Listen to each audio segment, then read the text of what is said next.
Hello friends, welcome to all on study સફર platform. વિદ્યાર્થી મિત્રો, આજે આપણે જોઈશું ધોરણ 11 રસાયણ વિજ્ઞાન ચેપ્ટર નંબર 4 રાસાયણિક બંધન અને આણ્વીય રચના. આ ચેપ્ટરમાંથી વિદ્યાર્થી મિત્રો આપણને એક 5 માર્ક્સનો પ્રશ્ન ફર્સ્ટ એક્ઝામમાં પૂછાય છે. અને પ્રશ્ન કંઈક આ રીતે છે કે O2 અણુ માટે આણ્વીય ચિતાર દોરી સમજાવો. હવે બેટા, જરૂરી નથી કે અહીંયાથી તમને O2 અણુ માટે જ પૂછાય, જસ્ટ એક્ઝામ્પલ મેં આપ્યું છે. પણ હા, O2 અણુ માટેનો જે આણ્વીય ચિતાર છે IMP જરૂર કહી શકાય. તો આજે આપણે O2 માટેનો પર્ટિક્યુલર શીખીશું. એ જ રીતે આગળ NO માટેનો પણ IMP છે અને એવી જ રીતે CO એટલે કાર્બન મોનોક્સાઇડ માટેનો પણ IMP છે. તો આજના લેક્ચરની અંદર આપણે માત્ર ને માત્ર O2 અણુ જે છે આપણો એનો આણ્વીય ચિતાર છે એના વિશે ડિસ્કસ કરીશું. તો ફર્સ્ટ ઓફ તો તમારે એનું લખાણ લખવું પડે, ત્યારબાદ તમે આણ્વીય ચિતાર દોરી શકો છો. યા તો પછી ફર્સ્ટ ઓફ તમે આણ્વીય ચિતાર દોરશો, ત્યારબાદ એનું લખાણ લખશો. એનાથી તમારા માર્ક્સ કટ થતા નથી. તો ફર્સ્ટ ઓફ આપણે સમજી લઈએ કે O2 અણુની અંદર તમારે લખાણ કઈ રીતે લખવું પડશે. તો ફર્સ્ટ તો ઓક્સિજન પરમાણુની આપણે ઇલેક્ટ્રોનીય રચના લખીશું. પ્રશ્ન લખીએ છીએ ત્યારે તો ઓક્સિજન પરમાણુની ઇલેક્ટ્રોનીય રચના કંઈક આપણને આ રીતે આપેલી છે અને જે આપણને આવડે છે 1s2 2s2 અને 2p4. અહીંયા આપણે જોઈ શકીએ છીએ કે ઓક્સિજન જોડે કેટલા ઇલેક્ટ્રોન છે? 8 ઇલેક્ટ્રોન. પણ એક ઓક્સિજન પરમાણુ જોડે 8 ઇલેક્ટ્રોન છે. આપણને કોનો દોરવાનો છે? O2 અણુનો આણ્વીય ચિતાર દોરવાનો છે. તો O2 અણુ જોડે કેટલા ઇલેક્ટ્રોન થશે? ટોટલ 16 ઇલેક્ટ્રોન થશે, જેને આપણે ભરવાના છે. આ આપણી પરમાણ્વીય કક્ષકો છે. S, P, D, F આ બધી પરમાણ્વીય કક્ષક કહેવાય. આપણે અહીંયા આણ્વીય કક્ષકની અંદર ભરવાની છે. તો આણ્વીય કક્ષક માટે આપણે જ્યારે ભરીશું તો એની અંદર શું કરીશું? તો O2 અણુની આણ્વીય ઇલેક્ટ્રોનીય રચનાની અંદર ફર્સ્ટ ઓફ તો સિગ્મા 1s માં 2 ઇલેક્ટ્રોન ભરીશું. ત્યારબાદ sigma star 1s2, sigma 2s2, sigma star 2s2. Next હવે જોશો બેટા, અહીંયાથી તમને ખાસ ધ્યાન રાખવાનું છે કે ફર્સ્ટ ઓફ ઇલેક્ટ્રોન છે 2pzની અંદર ભરવાના છે, નહીં કે 2px 2pyની અંદર. આવું કેમ?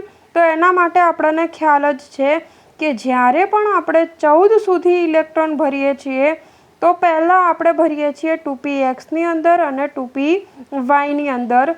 અહીંયા હું તમને એ પણ સમજાવી દઉં છું. જુઓ કે જ્યારે આપણે ઇલેક્ટ્રોન ભરવાના થાય છે 14 સુધી, H2 થી N2 મતલબ એક નાઇટ્રોજન જોડે કેટલા હોય? 7 એટલે 14 સુધી ભરવાના છે. તો તમે ફર્સ્ટ ઓફ શેમાં ભરશો? 2px 2pyની અંદર ભરશો, ત્યારબાદ 2pzમાં ભરશો.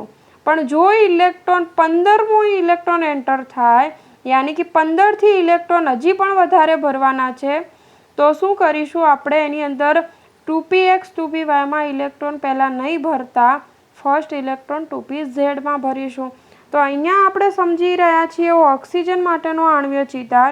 તો અહીંયા આપણે એ જ કામ કર્યું છે કે પહેલાં ઇલેક્ટ્રોન 2pzમાં ભર્યા છે, ત્યારબાદ 2px2 2py2 છે અને નેક્સ્ટ છે પાઈ 2px પાઈ 2pyની અંદર અને ત્યારબાદ પાઈ સ્ટાર 2pxની અંદર છે.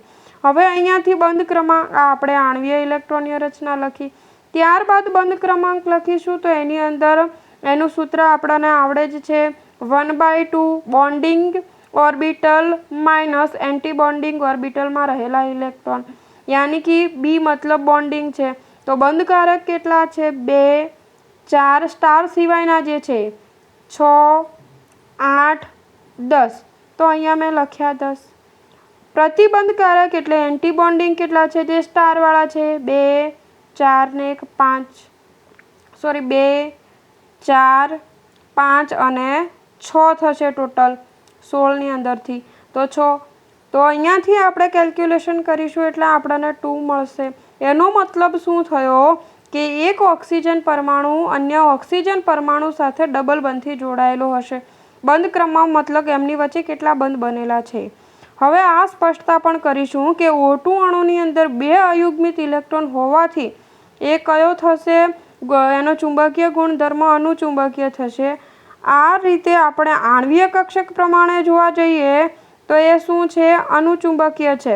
પણ ખાસ ધ્યાન રાખશો કે જો આપણે સંયોજકતા બંધનવાદ પ્રમાણે જોઈશું તો O2 આપણો કેવો થઈ જાય છે? પ્રતિચુંબકીય થશે. તો આપણે આ પ્રમાણે લખાણ લખીશું. હવે ત્યારબાદ એનો આપણે આણ્વીય ચિતાર જોઈએ. તો અહીંયા આપેલો છે જુઓ બેટા તમને O2 અણુ માટેનો આણ્વીય ચિતાર. તમારે આ રીતે જ દોરવાનો થશે. તો ફર્સ્ટ ઓફ તો આપણે શું કરીશું? ઓક્સિજનની પરમાણ્વીય કક્ષક. નેક્સ્ટ બીજા ઓક્સિજનની પરમાણ્વીય કક્ષક છે અને વચ્ચે આપણે દર્શાવીએ છીએ આણ્વીય કક્ષક. ખાસ ધ્યાન રાખવાનું છે બંને ઓક્સિજન પરમાણુ છે એ સેમ છે એટલા માટે એમની પરમાણ્વીય કક્ષકો સેમ ડિસ્ટન્સમાં હોવી જોઈએ, એટલે કે ઉપર નીચે ન હોવી જોઈએ. ફર્સ્ટ ઇલેક્ટ્રોન સિગ્મા 1s અંદર, next sigma star 1s, sigma 2s, sigma star 2s. અહીંયા 8 દુ 16 છે એટલે પહેલાં 2pz ભરીએ છીએ એટલે સિગ્મા 2p ઝેડની અંદર 2. નેક્સ્ટ પાઈ 2px2, પાઈ 2py2 14 થાય છે. હવે 15 ને 16 તો પાઈ સ્ટાર 2px, પાઈ સ્ટાર 2py. હવે અહીંયા સીધા પાઈ સ્ટાર 2pxમાં 2 નહીં ભરીએ. કેમ? કારણ કે બંને પાઈ કક્ષકોની ઉર્જા સમાન હોય છે અને ચેપ્ટર 2માં આપણે ભણી ગયા છીએ કે સમાન ઉર્જા ધરાવતી કક્ષકો છે પહેલાં અર્ધપૂર્ણ ભરાઈ જાય ત્યારબાદ જ એની અંદર યુગ્મીકરણ સ્ટાર્ટ કરવું. તો અહીંયાથી કંઈક આ રીતે આપણો O2 અણુ માટેનો આણ્વીય ચિતાર થશે. તો તમારે આ પ્રમાણે પ્રશ્નની અંદર લખવાનું છે. આજના વિડીયોની અંદર બસ આટલું જ. Thanks for watching. મળીશું નેક્સ્ટ આપણે IMP ક્વેશ્ચન લઈને.